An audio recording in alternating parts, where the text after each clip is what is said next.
Ok, buen día, doctor. Nosotros somos el paralelo C1. Estamos aquí para la presentación de los casos del primer parcial. Así que a continuación presentaremos los casos.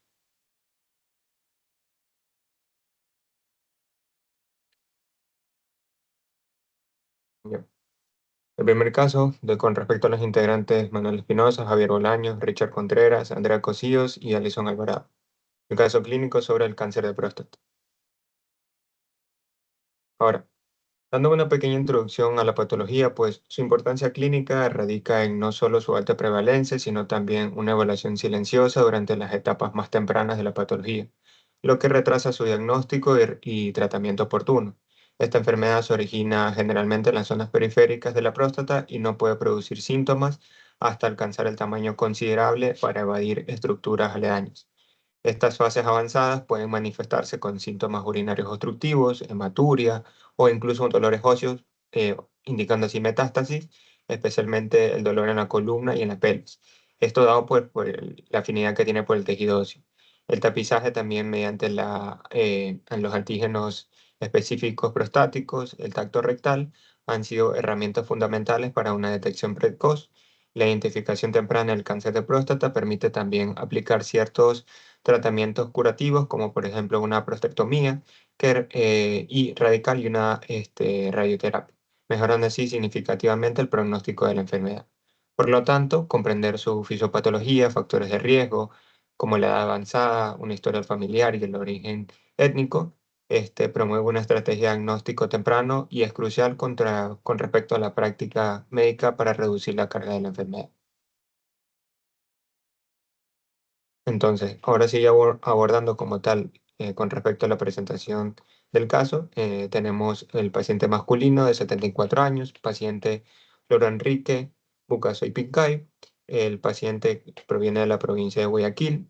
El paciente es de raza mestiza, de un grupo sanguíneo positivo y una religión católica. El paciente es de estado civil casado, con una ocupación de amo de casa, y el paciente ingresó el 22 de abril de 2025.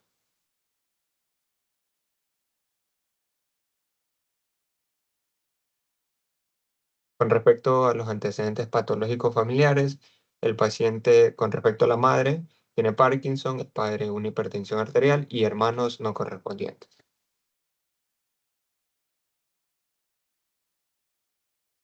Con respecto a los antecedentes personales no patológicos, el paciente no refiere tomar alcohol, no refiere consumo de tabaco y no refiere consumo de drogas. Listo. Continuando con los pacientes antecedentes personales no patológicos, el paciente vive en una casa de cemento. Convive con dos personas más, haciendo un total de 3 habitantes en su vivienda.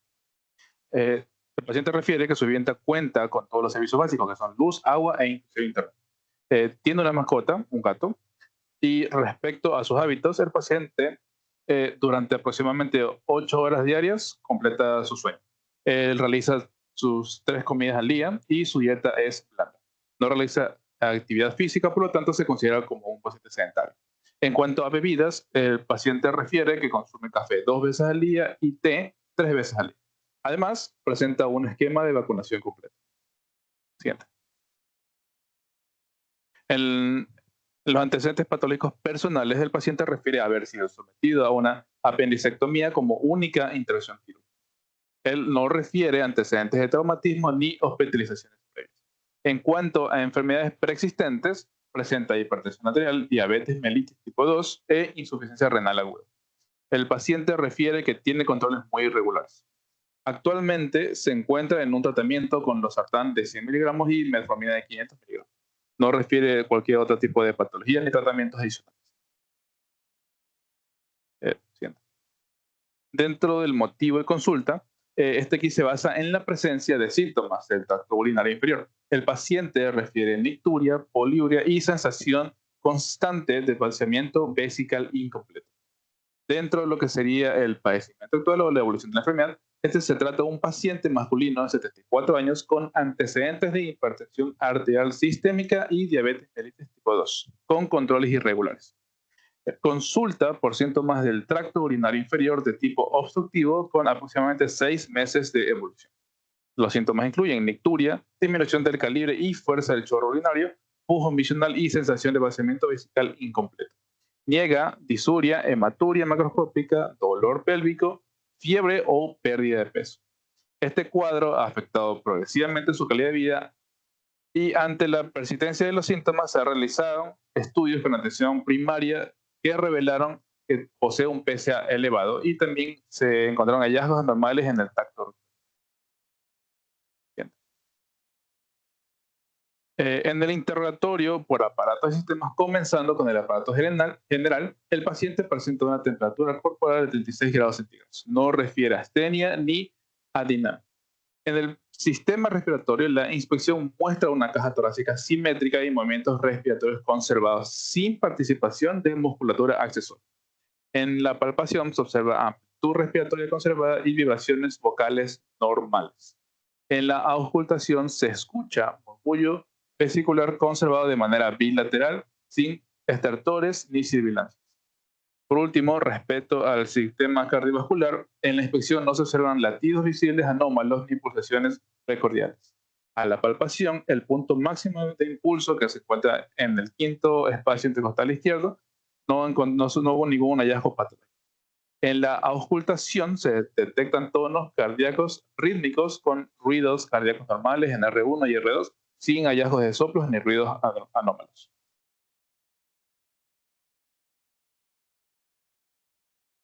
Bueno, para pasar a hablar acerca de lo que es el sistema digestivo, nuestro paciente a la inspección presenta un abdomen plano, sin masas evidentes ni signos de distensión. A la palpación presenta un abdomen blando, depresible, sin dolor espontáneo, ni signos de irritación peritoneal. A la percusión hay presencia de lo que es un timpanismo fisiológico, todo normal. Y a la auscultación presenta peristalsis conservada, ruidos hidroaéreos y ruidos hidroaéreos presentes. A nivel neurológico, en la inspección tenemos un paciente lúcido, alerta, orientado en las tres esferas, reflejos osteotendinosos conservados, fuerza y movilidad conservadas.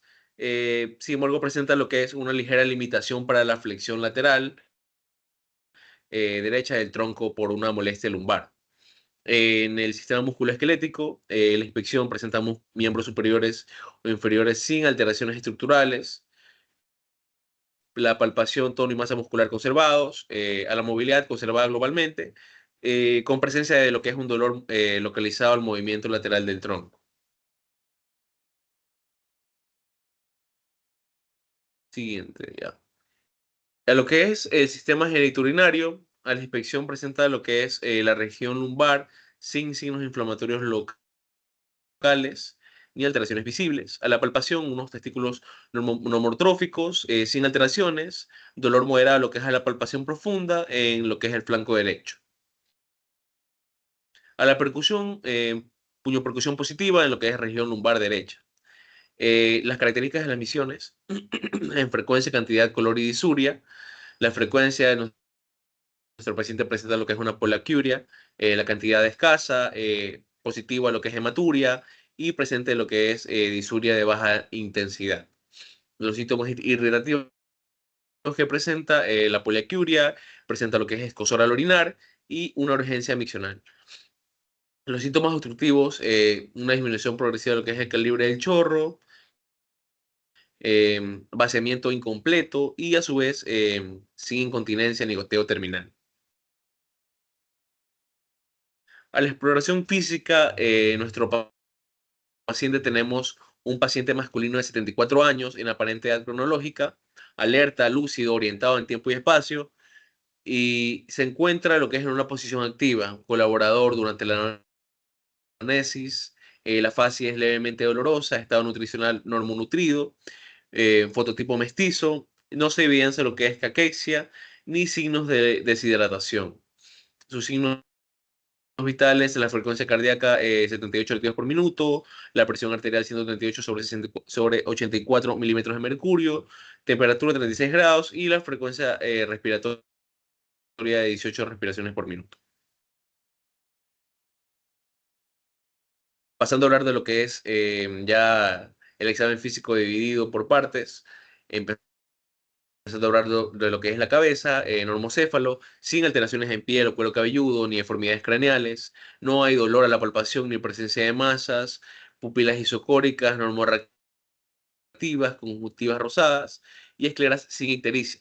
A lo que es los movimientos oculares están conservados, sin hemorragias o conjuntivales ni exoftalmos.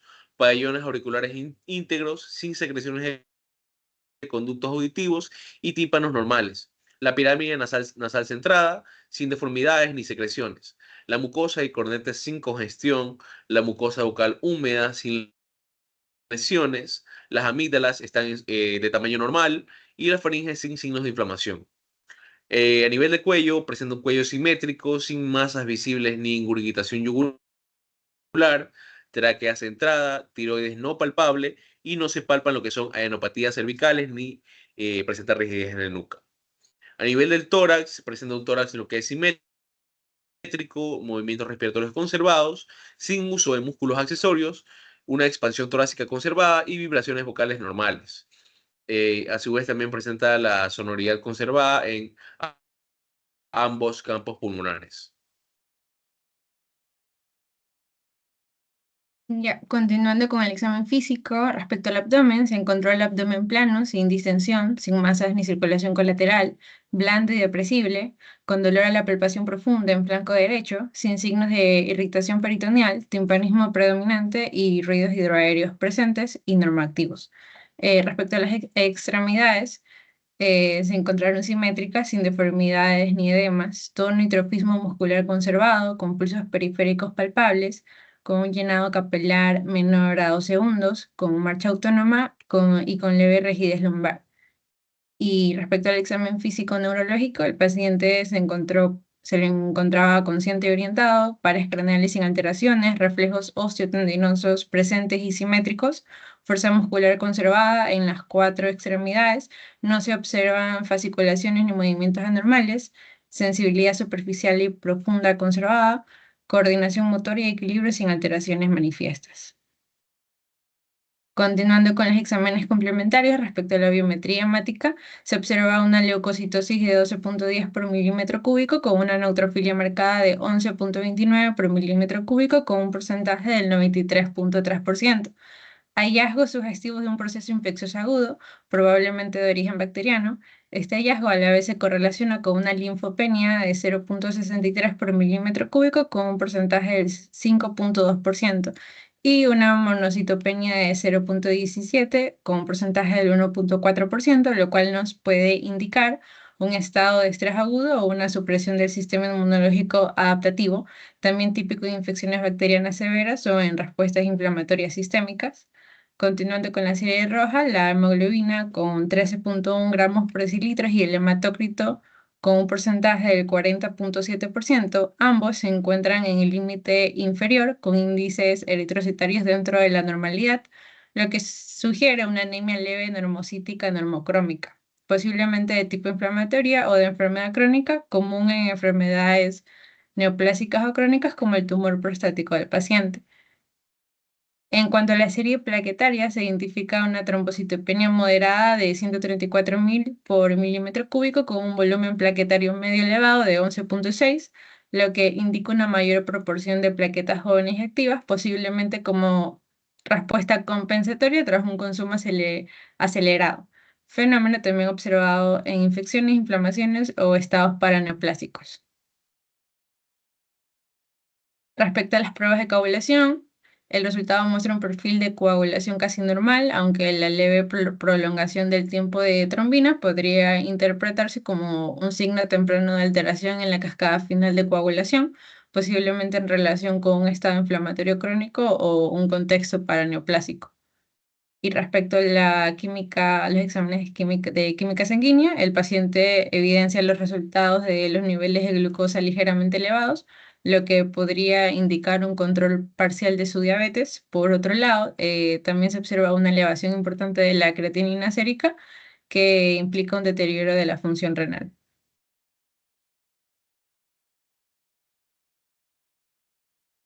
Continuando con las imágenes, los exámenes de imagen, tenemos la primera, una TAC pélvica. Este de aquí es un corte coronal en el que se va a mostrar una masa prostática de gran tamaño y morfología irregular. Esta va a estar compatible con un tumor prostático avanzado, probablemente con efecto compresivo y obstructivo, que se debe relacionar con lo que eran los exámenes de PSA, de biopsia prostática y estudios funcionales renales que confirman la malignidad y la extensión. En la segunda imagen tenemos una ecografía transrectal. Esta se observa la presencia de una masa prostática hipoecoica e irregular. Además, también se visualiza una asimetría del parénquima prostático.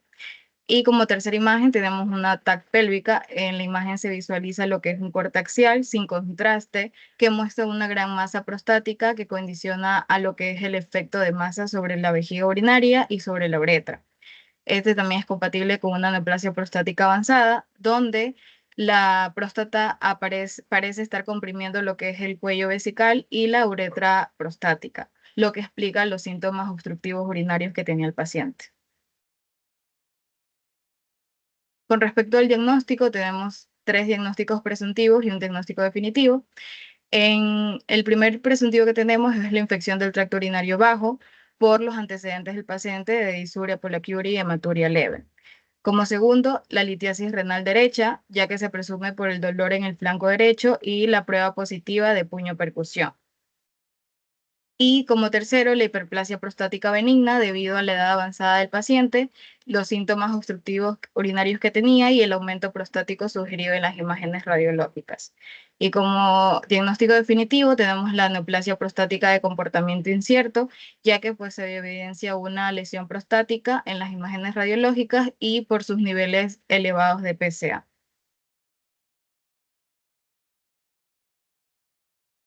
Con respecto al tratamiento, tenemos el plan diagnóstico, que este aquí nos sirve para confirmar la neoplasia prostática, estadificar y evaluar la función orgánica asociada.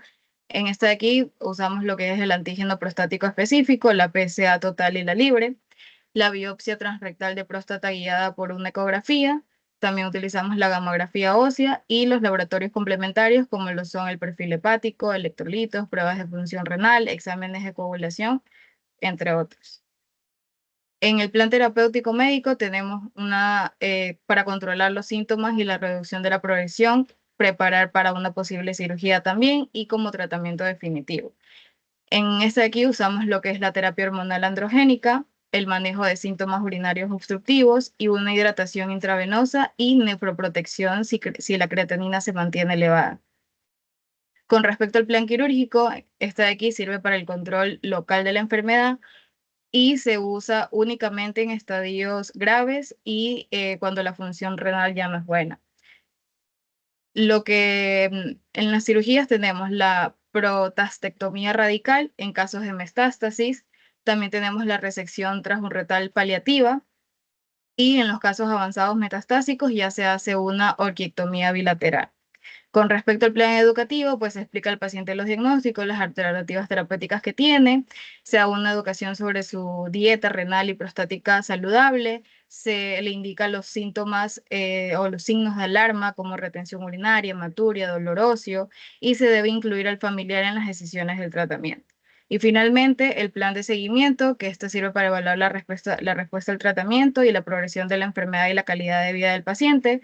Se dan controles trimestrales de PSA, se debe hacer periódicamente consulta con urología, oncología, evaluación de la función renal, se deben ver los efectos adversos al tratamientos hormonales, ya que puede indicar osteoporosis, anemia, líbido bajo, etc. Y también controles de ecografía o de imágenes. Muchas gracias.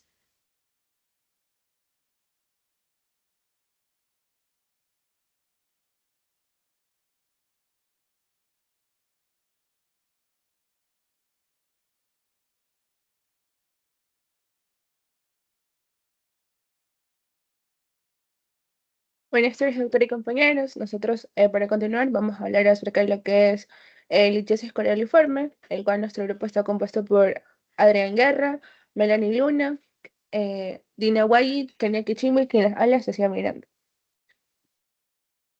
Antes de entrar a hablar como tal del caso, vamos a definir qué es un cálculo coraliforme. Este básicamente se define como aquel que contiene un cuerpo central y al menos una rama calicial. Este de aquí es principalmente por una obstrucción de las vías urinarias y es una de las enfermedades urológicas más frecuentes en el mundo. Esta representa alrededor del 10 al 20% en todos los casos y su presentación es muchísimo más grave cuando se trata de una litiasis del tracto urinario. Esta de aquí va a ser una patología de un difícil manejo porque su fisiopatología va a comprometer como tal lo que es la integridad y la función renal, con el fin de poder generar ya sea un fenómeno obstructivo o asimismo un fenómeno infeccioso. En cuanto a las causas, principalmente esta se va a dar por lo que son las infecciones de las vías urinarias crónicas, ya sean por bacterias que son productoras de uriácea o bacterias que van a alcalinizar como tal la orina, lo que va a poder favorecer como tal lo que es la precipitación de las sales. Estos cálculos van a estar compuestos por fosfato amónico magnésico, el cual se va a dar en contextos infecciosos, mientras que también se pueden encontrar en menor proporción lo que son los carbonatos de calcio. Y en cuanto a los factores de riesgo, como ya lo mencioné, esto puede ser por vías urinarias recurrentes, especialmente por lo que son las Klebsielas o las pseudomonas. También puede haber por lo que es una obstrucción urinaria o alteraciones anatómicas en el tracto urinario, o en caso de las mujeres, porque obviamente somos más predisponentes a poder padecer IBUs a repetición. Y también lo que es la hidratación deficiente o las alteraciones metabólicas. Y en cuanto a las complicaciones que podemos encontrar, podemos ver que se puede encontrar una pielonefritis crónica, abscesos renales o una sepsis urinaria, y en peores de los casos, una hipertensión secundaria por daño renal. Bueno, lo que nosotros vamos a hablar hoy en el reporte del caso, vamos a ver lo que son las anamnesis, los antecedentes como tal, los motivos de consulta, la evaluación de la enfermedad, la exploración de sistemas, el examen físico, los exámenes complementarios, asimismo de imágenes, el diagnóstico, el plan y la conclusión del caso. Buenas tardes, mi nombre es Néstor Guerra y yo les hablaré acerca de la anamnesis. Empezamos con el reporte del caso clínico de una paciente cuyo nombre es Juana Marley Alejandro, de 57 años de edad. Cabe destacar que dentro de la anamnesis como tal, ella reside en Guayaquil, su religión es católica y ella es casada. Siguiente diapositiva. Dentro de los antecedentes patológicos familiares, cabe destacar que lo más importante aquí es que padre y madre presentan hipertensión arterial, diabetes y dentro de sus hermanos no hay nada que destacar. En relación con los antecedentes patológicos personales, la paciente ha sido intervenida con una apendicectomía, no ha referido ningún tipo de trauma. Ella también presenta hipertensión arterial acompañada de diabetes, la cual ha sido controlada durante el tiempo que mencionó y no ha referido ningún tipo de hospitalización previa. Siguiente diapositiva. Dentro de los antecedentes patológicos no personales, no hay algo que llame como tal la atención. Cabe recalcar que podríamos mencionar que la paciente presenta su esquema de vacunación completa, posee todos los servicios básicos dentro de sus domicilios y ella no es alcohólica, no tiene hábitos de tabaquismo ni drogadicción. Siguiente diapositiva. El motivo de consulta como tal, la paciente presentó un dolor en flanco derecho de inicio súbito de intensidad moderada a severa. Siguiente.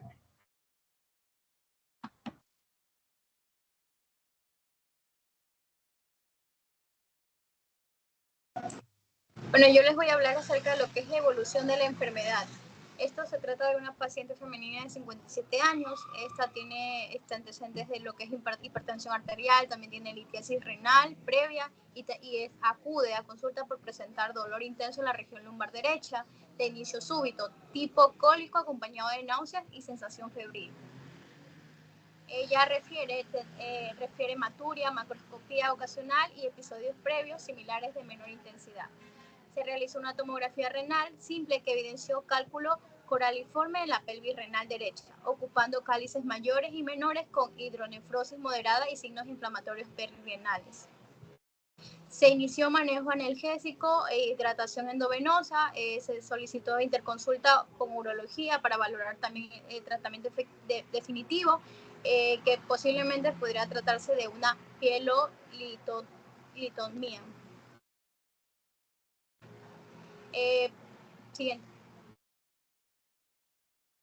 En la exploración por sistemas, pues a nivel respiratorio hay una inspección, realizamos inspección, tórax simétrico, expansión torácica conservada, no uso de músculos accesorios a la palpación, pues la elasticidad y expansión pulmonar, así como las vibraciones vocales se encuentran preservadas. También percusión, donde encontramos sonoridad pulmonar normal en ambos campos.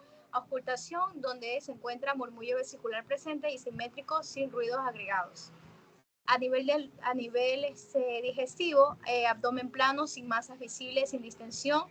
También a la palpación, dolor a la palpación profunda de fosa lumbar derecha, sin defensa muscular ni signos de irritación peritoneal.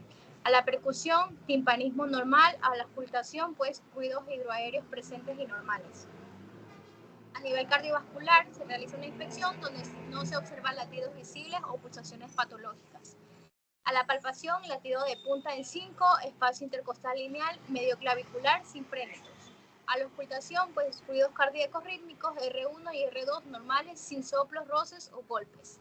A nivel neurológico también se realiza una inspección, paciente lúcido, colaborador, sin movimientos involuntarios. A la palpación, pues presenta reflejos osteotendinosos conservados y la movilidad se mantiene conservada.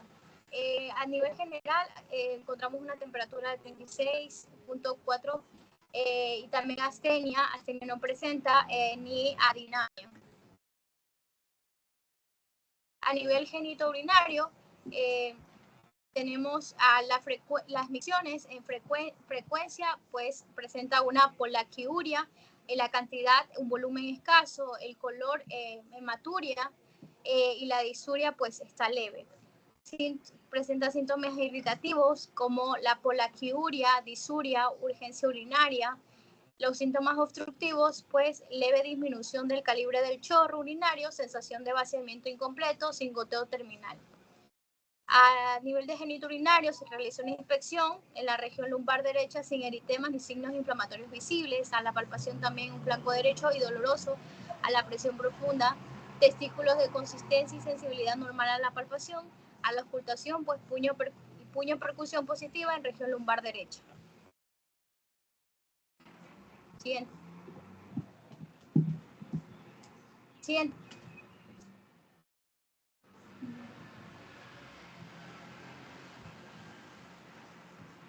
Buenas tardes, mi nombre es Kineki Chimbo y continuando con el caso, vamos a hablar sobre el examen físico. Bueno, es una paciente femenina que aparenta su edad cronológicamente, está consciente, está orientada en las 3 esferas neurológicas y con adecuada hidratación. Es de constitución endomórfica, posición en decúbito supino, hemodinámicamente estable, con fascia dolorosa, es colaboradora al interrogatorio y tiene vestimenta hospitalaria. En la parte de signos vitales, su frecuencia cardíaca es de 23 latidos por minuto, su tensión arterial es de 130/80 milímetros de mercurio, su temperatura es de 36,4 grados centígrados y tiene una frecuencia respiratoria de 23 respiraciones por minuto.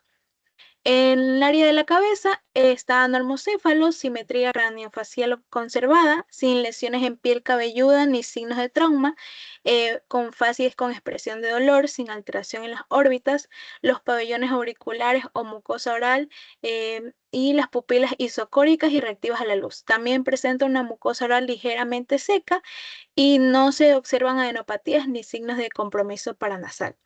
En la parte del cuello no hay masas visibles, está simétrico, no tiene ingurgitación yugular ni desviación traqueal. La glándula tiroides está de tamaño normal, no es dolorosa y no tiene nódulos. No se palpan adenomegalias cervicales y conserva la movilidad cervical activa, sin rigidez. En la parte del tórax, este está simétrico, expansible con la inspiración, no se observan deformidades óseas ni uso de músculos accesorios, las vibraciones vocales están presentes y simétricas y no hay dolor costal ni masas palpables. En la parte abdominal, el abdomen está plano, simétrico, sin masas visibles, ni peristalsis marcada, no hay cicatrices ni eritema, el dolor a la palpación profunda en fosa lumbar derecha y flanco derecho. En las partes de las extremidades están simétricas, no hay edemas, ni cianosis, ni deformidades óseas. La coloración y temperatura están normales. Fuerza muscular 5/5 en extremidades superiores e inferiores. Y en la parte neurológica, el paciente está alerta, está orientado en persona, tiempo y espacio, está sin signos de focalización, sensibilidad conservada en todo el cuerpo, sin áreas hipoestásicas y sin alteraciones evidentes tanto en exploración de nervios del segundo al 12º par. Siguiente, por favor. Bueno, ahora vamos a hablar sobre exámenes complementarios. Siguiente. Por favor. Ya. Este examen de laboratorio nos indica que se observa una leucocitosis marcada, indicativa de una respuesta inflamatoria sistémica, probablemente secundaria a una infección activa, acompañada de una neutrofilia significativa con desviación a la izquierda. También hay hallazgos que resultan altamente sugestivos de una infección bacteriana aguda y grave y como una urosepsis o un acceso renal en curso. También la presencia de linfopenia va a reforzar esta sospecha, ya que va a ser compatible con infecciones agudas, severas, y también pueden asociarse a estados de estrés sistémicos o sepsis. La valoración de monocitos, eosinófilos y también basófilos se van a encontrar dentro de los rangos normales o discretamente disminuidos sin una relevancia clínica aparente. También se va a identificar una leve anemia normocítica y normocrómica que posiblemente se va a relacionar con un proceso inflamatorio crónico o con fenómenos de dilución, lo cual va a resultar congruente con infecciones urinarias complicadas de evolución prolongada o también con un compromiso renal. Y la morfología eritrocitaria se va a conservar sin una evidencia de alteraciones hematológicas tanto primarias y tanto la cuenta plaquetaria como la respuesta funcional de las plaquetas van a ser adecuadas, evidenciadas por lo que es la ausencia de trombocitosis o trombocitopenia, así como por un volumen plaquetario medio dentro de los parámetros normales, lo que va a sugerir una producción plaquetaria estable. Siguiente, por favor. Ya, dentro de las pruebas de coagulación vamos a tener la hemostasia, que esta de aquí y nos va a decir que los valores del perfil de la hemostasia del paciente se van a encontrar dentro de los rangos normales, que esto va a sugerir que no se presentan alteraciones en la coagulación que predisponen a sangrados anormales o trombosis. Y en la química sanguínea nos muestra de que el paciente presenta glucemia en ayunas levemente elevadas, también lo que es esperable en una persona con diabetes mellitus, pero sin embargo se recomienda usar lo que es el tratamiento hipoglucémico y monitor con hemoglobina glicosilada. Y las proteínas totales, tanto la albúmina y globulinas, están dentro de los parámetros normales, lo que indica un buen estado nutricional y ausencia de pérdida proteica significativa en lo que sería el área renal o hepática. No hay signos bioquímicos de disfunción hepática ni de síndrome nefrótico, aunque también sería útil complementar con pruebas de función renal como creatina y urea y examen de orina. Siguiente, por favor. Y dentro de los exámenes de imágenes vamos a tener el TAC de abdomen. En este caso, la imagen del TAC de abdomen nos va a corresponder a un corte transversal obtenido mediante este examen, en el que se observa una imagen hiperdensa en lo que es el riñón derecho en el sistema pielocalicial, de forma ramificada que es compatible con un cálculo coraliforme. Además, también se va a observar una leve dilatación pielocalicial, que sería una hidronefrosis leve, probablemente secundaria a lo que es la obstrucción mecánica causada por el cálculo. Y el parénquima renal aún se encuentra conservado en grosor, aunque puede haber compromiso funcional dependiendo del tiempo de evolución. Y por otro lado, el riñón izquierdo puede parecer conservada su morfología y densidades normales sin signos evidentes de litiasis ni de dilatación. En lo que es la radiografía simple del abdomen, vamos a tener que se observa una imagen radiopaca de gran tamaño localizado en lo que es el área del riñón derecho, con una morfología ramificada que sugiere que hay una litiasis coraliforme, tiene una densidad compatible con cálculo renal, ocupado gran parte de lo que es la silueta renal derecha, lo cual corrobora el hallazgo observado previamente en la tomografía, y no se identifican niveles hidroaéreos intestinales sugestivos de obstrucción intestinal, no hay gas libre subdiafragmático visible y el patrón óseo y articular de la columna lombosacra y pelvis van a estar sin alteraciones evidentes. Siguiente, por favor. Bueno, en el TAC de abdomen vamos a tener que la imagen corresponde a un corte sagital. Se va a observar una imagen hiperdensa y ramificada en la pelvis renal derecha que va a ocupar lo que es el sistema pilocecal en forma de coral. Además, también hay una dilatación moderada en los cálices renales derechos. Y por último, en el ultrasonido renal, en esta imagen se observa un ultrasonido renal derecho con cambios crónicos y la presencia de lito coraliforme con sombra acústica. Gracias.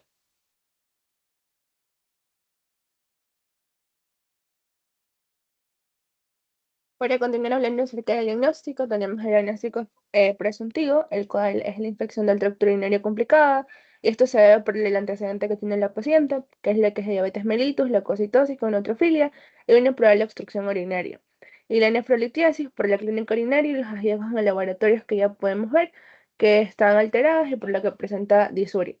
Y en cuanto al diagnóstico definitivo, es la urolitiasis coraliciforme, el cual el diagnóstico está basado con la neutrofilia, las alteraciones urinarias, los antecedentes de diabetes mellitus que favorecen las infecciones de las IMUs complicadas y las imágenes, como podemos ver, estas revelan ramificaciones como tal que ocupan el sistema pilocecal.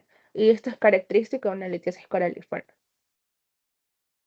Bueno, a continuación vamos a poder observar el video de cual se realizó una nefrolitotomía percutánea en la paciente, donde se le pudo encontrar el cálculo como tal. Este cálculo, como podemos ver, es de gran tamaño, ocupa de manera parcial o de manera total como tal las cálices renales, y este cálculo fue extraído a nivel de lo que es la pelvis renal. Este de aquí, como podemos ver, es de una forma irregular, sigue lo que es el sistema de anatomía pilocecal y también es muy grande y a menudo puede estar comprometido lo que es en el sistema colector. Podemos ver que habitualmente son radiopacos y como podemos ver la clínica de la paciente que tuvo IBUs a repetición. Bueno, buenas tardes, mi nombre es Melanie Luna y les voy a hablar sobre el plan que se le realiza al paciente. Tenemos el plan diagnóstico, el plan terapéutico y el plan educativo y además el plan de seguimiento. Con respecto al plan de diagnóstico, tenemos los laboratorios complementarios, el cual se trataba de un urocultivo y antibiograma, el cual nos va a ayudar para dirigir el tratamiento antibiótico, además de la función renal que se iba a evaluar con el BUN, la depuración de creatinina y el calcido sérico, el ácido úrico y el fósforo y un examen general de orina seriada. Con respecto a las imágenes, tenemos un uroTAC, vamos a pedir un uroTAC con contraste y una ecografía renal de control para así poder evaluar las dilataciones y el estado de la función renal. Con respecto al plan terapéutico, el tratamiento médico inicial va a ser antibióticos de amplio espectro según el antibiograma, ya sea con ceftriaxona o ciprofloxacina. Los analgésicos y antiinflamatorios y la hidratación intravenosa para fomentar así la diuresis. Además de un tratamiento quirúrgico, el cual ya se explicó, que va a ser la nefrolitotomía percutánea. Con respecto al plan educativo, vamos a tener que enseñarle al paciente los signos de alarma como son la fiebre persistente, el dolor lumbar severo, hematuria y disminución del volumen urinario. Además de explicarle al paciente y a la familia sobre el diagnóstico, las causas y los riesgos de esta litiasis coraliforme. Además de tener una dieta baja en proteínas, sodio y oxalatos, y aumentar su consumo de agua mínimo 2 litros por día si es que no hay una contraindicación renal. Y el plan de seguimiento, el paciente va a tener que realizarse controles periódicos por nefrología y urología, una evaluación de la función renal ya sea mensual o cada 3 meses, repetir los estudios de imagen postoperatorios y un monitoreo glucémico continuo. Para concluir este caso, el paciente presenta un cálculo coraliforme, una forma grave de litiasis renal, como ya se mencionó, que va a ocupar el sistema pielocalical y suele asociarse a infecciones urinarias crónicas y el diagnóstico se va a confirmar por tomografía y el tratamiento de elección va a ser la nefrolitotomía percutánea en este caso, acompañada de su antibioterapia. Es fundamental un seguimiento con control metabólico e imaginológico para prevenir así las recurrencias y preservar la función renal. En resumen, se va a requerir un manejo integral, oportuno y multidisciplinario. Gracias.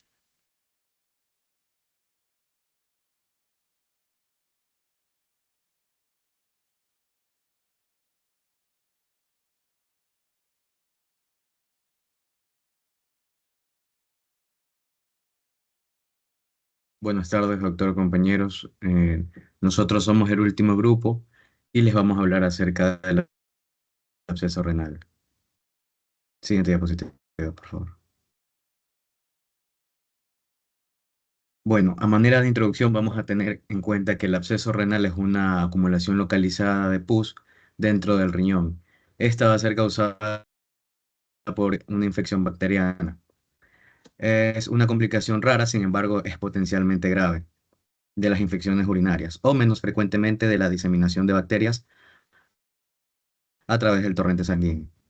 Las bacterias más comunes en causar un absceso renal son la Escherichia coli, Klebsiella pneumoniae y Enterobacter, cuando es por diseminación ascendente asociada a una pielonefritis. La otra forma de adquirirlo es por diseminación hematógena, que afecta mayormente a pacientes inmunodeprimidos. Los síntomas más comunes de esta van a ser dolor en el costado o abdomen, fiebre, escalofríos, náuseas y vómito, disuria y polaquiuria. La sintomatología en ciertos pacientes puede ser inespecífica, como la que se verá en el caso que vamos a presentar. Siguiente diapositiva. Bueno, tenemos a Gamarra Castro Henry Francisco, de nacionalidad ecuatoriana. Su número de cédula 09084 91 574. Vive en la ciudad de Los Vergeles, del Cantón Guayas, en la provincia de Guayaquil. Tiene la edad de 67 años, de sexo masculino, raza mestiza, grupo sanguíneo positivo, es casado, católico y solo tiene la primaria de su escolaridad. Siguiente diapositiva.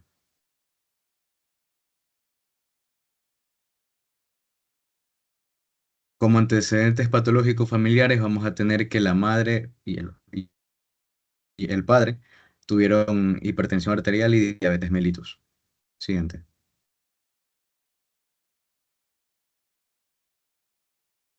En los antecedentes personales no patológicos vamos a tener que tiene alcoholismo desde los 15 años, tiene tipo de consumo ocasional, también desde los 18 años, fumadora de tabaco, también ocasional, no tiene ningún tipo de drogadicción, sus condiciones de vivienda van a ser material de cemento, número de habitaciones 3, dentro de sus hábitos tenemos que no tiene frecuencia de ejercicio, tiene 5 horas de sueño, posee todos los servicios básicos, posee una mascota, se alimenta a número de comidas de 3 veces al día, tiene un tipo de dieta hiposódica, es decir, baja en sal, y tiene su esquema de vacunación completo, no tiene hábitos de consumir ni café ni té. Siguiente.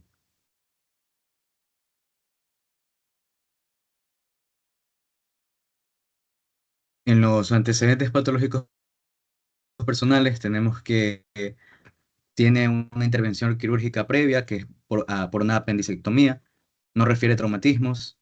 Como patologías preexistentes tenemos que tiene diabetes mellitus y la hipertensión arterial.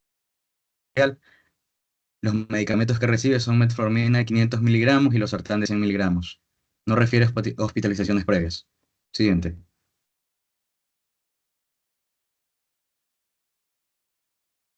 Motivo de consulta, acudió a consulta pues por un dolor lumbar derecho persistente dentro de su padecimiento actual. Tenemos al paciente masculino de 67 años con antecedentes de hipertensión arterial y diabetes mellitus tipo 2, que acude por presentar dolor en la región lumbar derecha de varios días de evolución.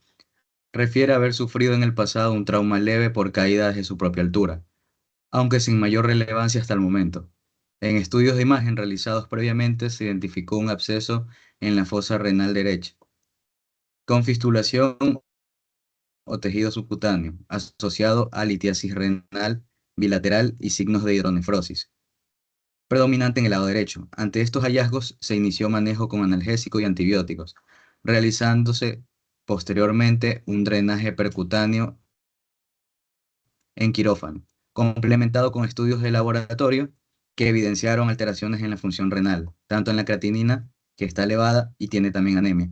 Y el manejo de crisis hipertensivas posteriormente se coordinó la valoración integral con los servicios de urología, nefrología y cardiología para definir el tratamiento definitivo y establecer un seguimiento continuo. Siguiente.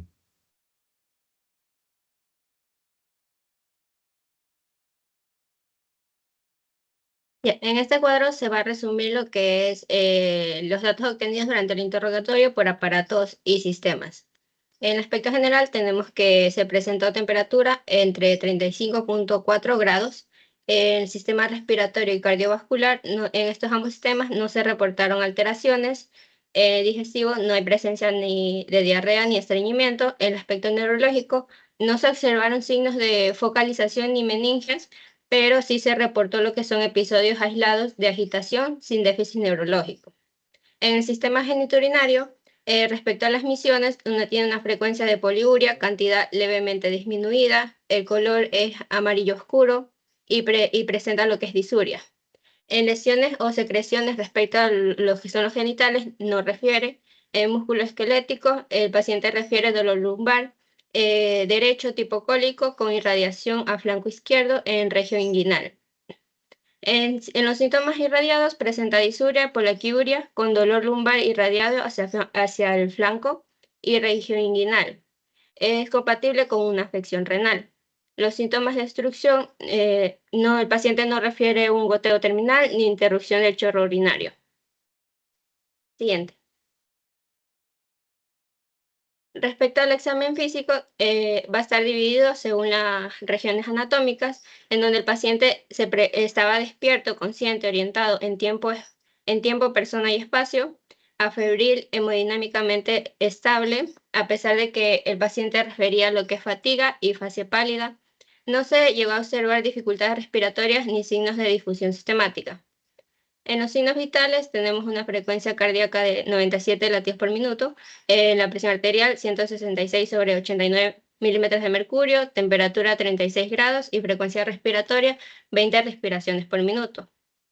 Respecto a la cabeza tenemos normocéfalo, no se evidenció patologías, facies con signos de fatiga y palidez, sin alteraciones en la simetría facial ni en la estructura de la cabeza. Respecto al cuello, tenemos un tórax simétrico, expansible, sin deformidades. De acuerdo a la auscultación, tenemos pulmones bien ventilados y corazón neumogénico sincrónico. En el tórax tenemos simétrico, sin presencia de edema ni deformidades, circulación periférica adecuada y sin signos de infección en otros segmentos. Respecto al abdomen, presentó un abdomen globoso, no distendido, ruidos persistentes y conservados. Presentó dolor lo que es a la palpación profunda en fosa lumbar derecha, sin rebote ni rigidez. No presentó masas al momento de la palpación y presentó un Giordano derecho positivo y Giordano izquierdo negativo, sin visceromegalias. En las extremidades tenemos abdomen sin masas palpables, blando y depresible, leve dolor a la palpación profunda en fosa renal derecha, acorde al sitio del acceso drenado. Respecto al sistema neurológico, el paciente estaba consciente, colaborador en el interrogatorio, orientado en tiempo, espacio y persona. Tono muscular estaba conservado, no presentó signos de focalización ni signos meningios, con episodios aislados de agitación sin déficit neurológico. Siguiente.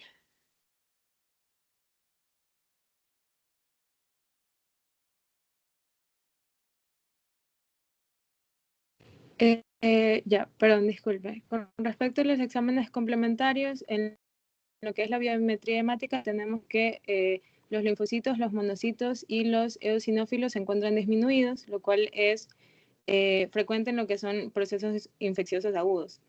De ahí tenemos que los neutrófilos se encuentran en un resultado de 87.90%, lo cual está muy aumentado, compatible con una infección bacteriana activa.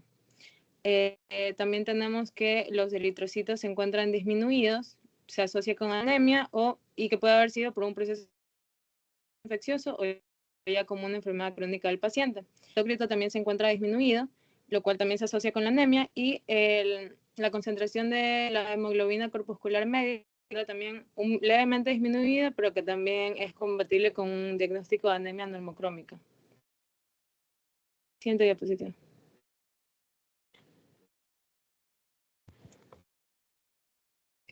Ya, con respecto a la hemostasia, tenemos de que el tiempo de protrombina y el IRN se encuentran en valores normales. No se ha tenido resultados del tiempo parcial de tromboplastina y el fibrinógeno, pero el tiempo de trombina se encuentra aumentado en 27 segundos, lo cual indica una alteración en la conversión del fibrinógeno a fibrina, sugerir hipofibrinogenia, disfunción del fibrinógeno o la presencia de inhibidores. Y ya por último, en la química sanguínea tenemos de que la glucosa en ayunas se encuentra en 100 miligramos por decilitro, lo cual se encuentra muy elevada y sugiere hiperglucemia, que está asociada con la diabetes mellitus que tiene el paciente, que ha sido mal controlada. También tenemos que la creatinina en suero se encuentra en un valor de 4.29 miligramos por decilitro, marcadamente elevada y que indica una insuficiencia renal grave o daño renal agudo crónico. Y por último, el cloro en suero se encuentra aumentado, lo cual sugiere hipercloremia, alteraciones en el equilibrio ácido-base.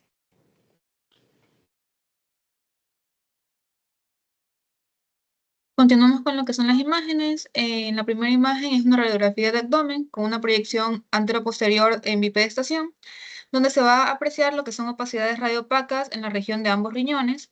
Este presenta contornos irregulares y una extensión que sugiere litiasis renal de gran tamaño.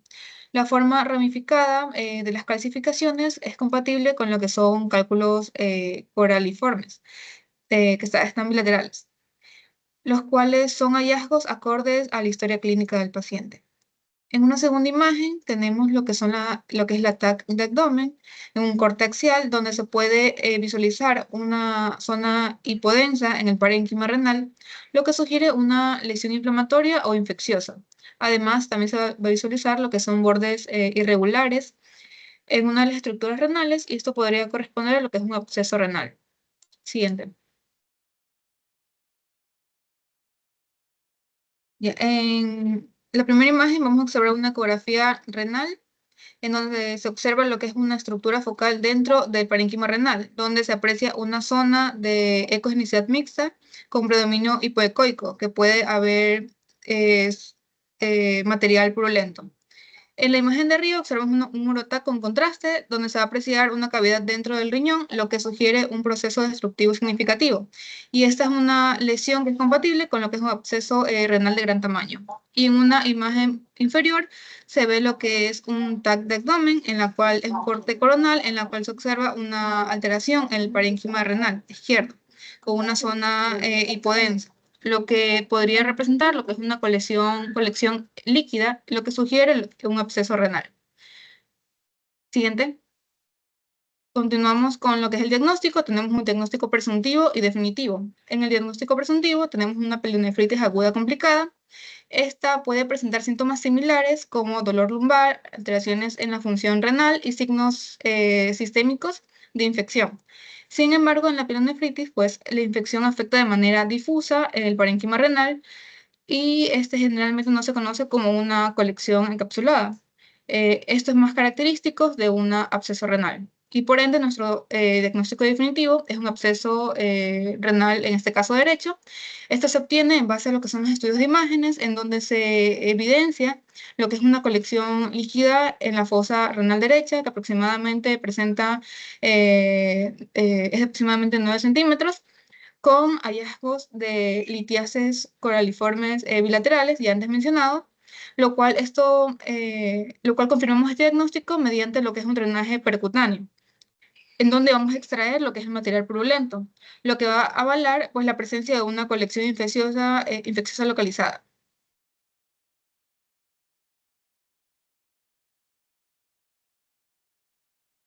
Listo. Continuando con lo que sería el plan, tenemos el plan diagnóstico, el plan terapéutico y el plan de seguimiento.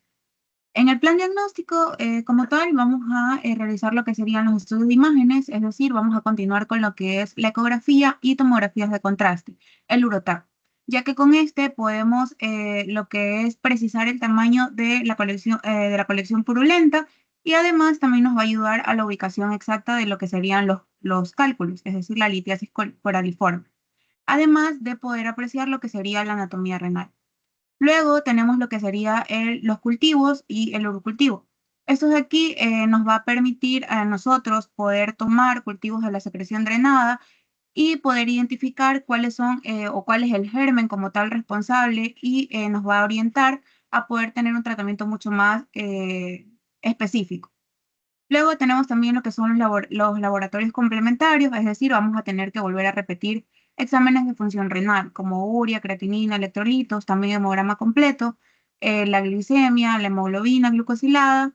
También tenemos lo que es el PCR y la procalcitonina para poder monitorear todo lo que vendría siendo la parte de la respuesta inflamatoria. Luego tenemos el plan terapéutico. En este vamos a valorar lo que sería la antibiótico-terapia, el control de la diabetes, también el manejo de la hipertensión arterial, lo que sería el uso de los analgésicos y el soporte renal.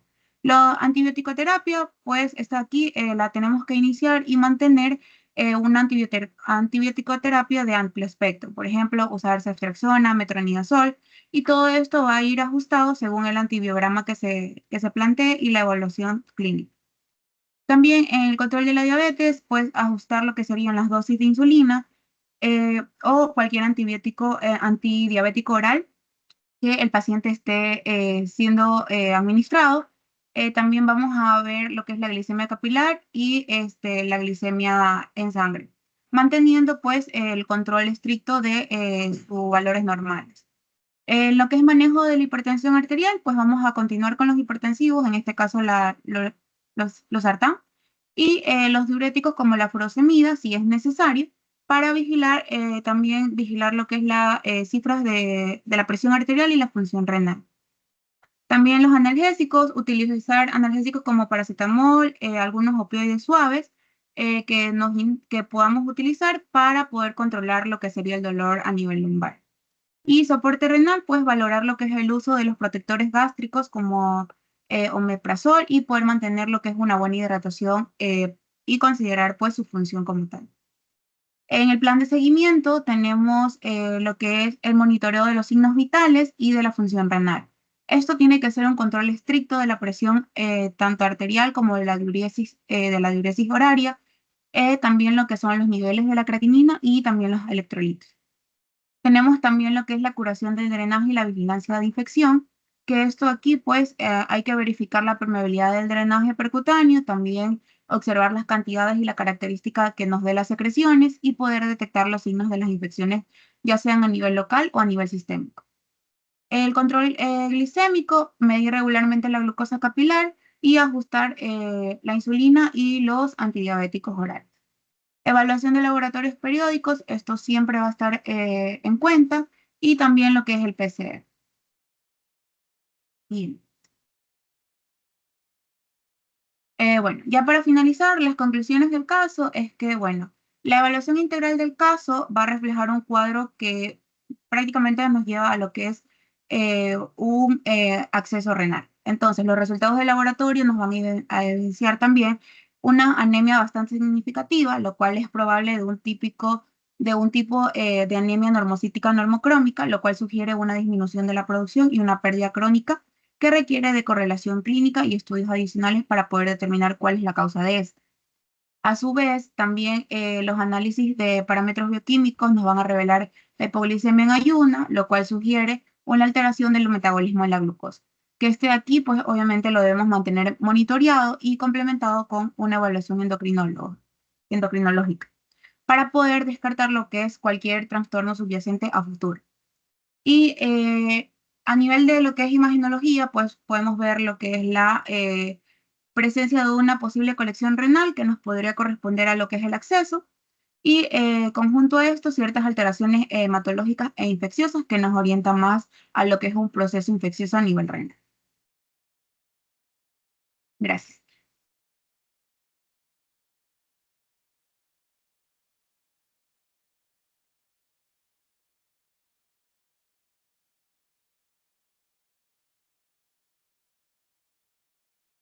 Bueno, doctor, muchas gracias. Esos fueron los casos clínicos del paralelo C1.